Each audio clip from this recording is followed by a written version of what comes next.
Bismillahirrahmanirrahim. Alhamdulillahirabbil alamin. Assalatu wassalamu ala asyrafil anbiya'i wal mursalin sayyidina wa nabiyina Muhammad wa ala alihi wa sahbihi ajma'in. Amma ba'du, subhanaka la ilma lana illa ma 'allamtana innaka antal alimul hakim wa tub 'alaina innaka antat tawwabur rahim. Wala haula wala quwwata illa billahil 'aliyyil 'azim. Adada kulli harfin kutiba wa yuktabu abadal abidin. ودهر الداهرين رضي الله عنكم وعني وعن جميع المسلمين وقال رضي الله تعالى عنه ونفعنا بعلومه في الدارين آمين.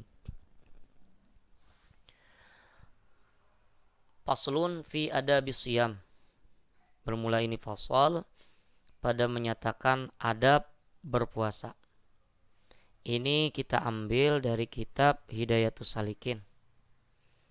Hidayatus Salikin karangan Syekh Abdul Somad Al-Falembani, ya, ulang Palembang.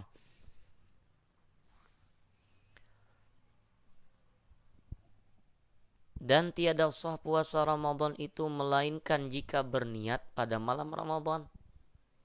Jadi pada malam hari harus berniat. Bila tidak berniat tidak sah. Maka ini menurut mazhab Imam Syafi'i. Maka hendaklah ia berniat pada tiap-tiap malam. Menurut pendapat mazhab kita, tiap-tiap malam. Selain daripada mazhab Imam Maliki yang menyatakan cukup satu malam, malam yang pertama. Seperti katanya, nawaitu shauma ghadin an adai fardi ramadhana. Fardi an adai fardi ramadhana. Biasanya kita nawaitu shauma ghadin an adai fardi syahri ramadhana. Syahri ada di sini. Ini tidak. Nawaitu shauma ghadin an ada'i fardhi ramadhana hadhi sanati lillahi ta'ala. Artinya ini yang penting. Ini lafaznya saja. Ini yang penting yang kita niatkan dalam hati. Sahaja aku puasa esok hari daripada menunaikan fardu Ramadan pada tahun ini karena Allah Ta'ala. Dan batal puasa sebab makan dan minum dan jima padahal sengaja. Syarat batalnya puasa itu sengaja. Maka jika diperbuat sesuatu yang demikian, itu dengan lupa atau dengan digagahi. Pertama lupa atau digagahi atau dipaksa orang, maka yaitu tidak batal puasanya. Kalau dipaksa atau lupa itu tidak batal. Dan demikian lagi batal puasa dengan kedatangan haid dan nifas. Haid, darah haid, bukan orang terkejut haid, itu bukan, itu orang terkejut tuh. Atau wiladah, beranak pada perempuan. Nih kalimatnya perempuan, lain lelakian. Dan batal puasa dengan sebab sengaja mengeluarkan air mani. Sengaja kalimatnya. Sengaja itu bisa lewat mengucok atau menuntun belem nang ada kekaruan. Inya yakin pada pecahan keluar. Nah ini membatalkan puasa. Jadi sengaja. Dan dengan sebab mencium istrinya dengan syahwat lalu keluar mani, atau keluar mani sebab memegang-megang akan istrinya dengan syahwat. Dan demikian lagi batal puasa dengan sebab sengaja muntah. Bersalahan jika berbuat demikian itu dengan lupanya atau dengan tergagah, lupa atau dipaksa. Misalnya muntah, kada ingat pada puasa muntah, istilah nak muntah, tapi kada ingat pada puasa, itu tidak batal. Atau dipaksa orang, maka yaitu tidak batal puasanya. Atau misalnya mengeluarkan mani tadi, kada ingat pada puasa, kada batal. Sama pokoknya posisinya tidak ingat. Dan makruh bagi orang yang puasa itu mencium istrinya dan bermain-main dengan istrinya. Bermain-main ini namanya ya pemanasan. Dan makruh pula bagi orang yang puasa itu membuang darah bebakam dan berlebih-lebih berkumur-kumur. Berlebih-lebih berkumur-kumur lebih dari 3 kali yang disunatkan, dan berlebih-lebih memasukkan air ke dalam hidung, sama sunatnya 3 kali aja.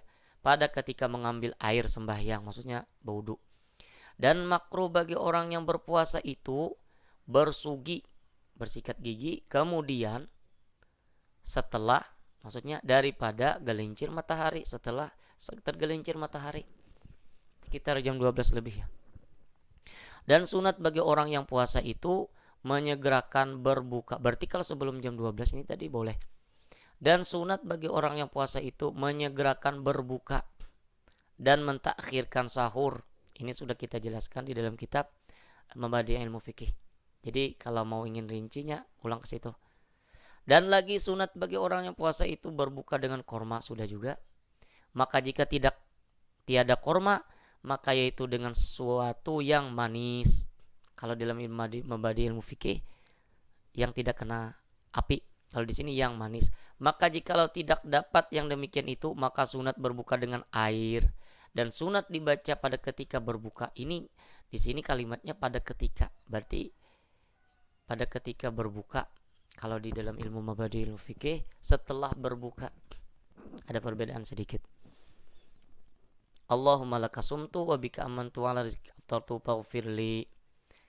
Dan lagi sunat nih kita artikan, ya Allah, bagimulah aku berpuasa dan denganmulah aku beriman dan atas rizkimulah aku berbuka, maka ampunilah aku. Itu. Dan lagi sunat mandi janabah, mandi wajib dahulu sebelum, maksudnya daripada terbit fajar. Sebelum terbit fajar sunat, bukan wajib ya, sunat mandi janabah segera. Dan lagi sunat mengekali atas sembahyang tarawih. Nah, jadi sembahyang tarawih ini perlu diperhatikan. Walaupun musim corona, ibaratnya ditakdirkan di tempat kita tidak boleh sembahyang tarawih, tetap saja kita gawi serangan di rumah. Yaitu 20 rakaat. Jadi 20 rakaat, 2 kali lah, jangan 4 kali, ada boleh 2 kali. Dan pada tiap-tiap 2 rakaat, nah 2 rakaat itu memberi salam. Jangan langsung 4.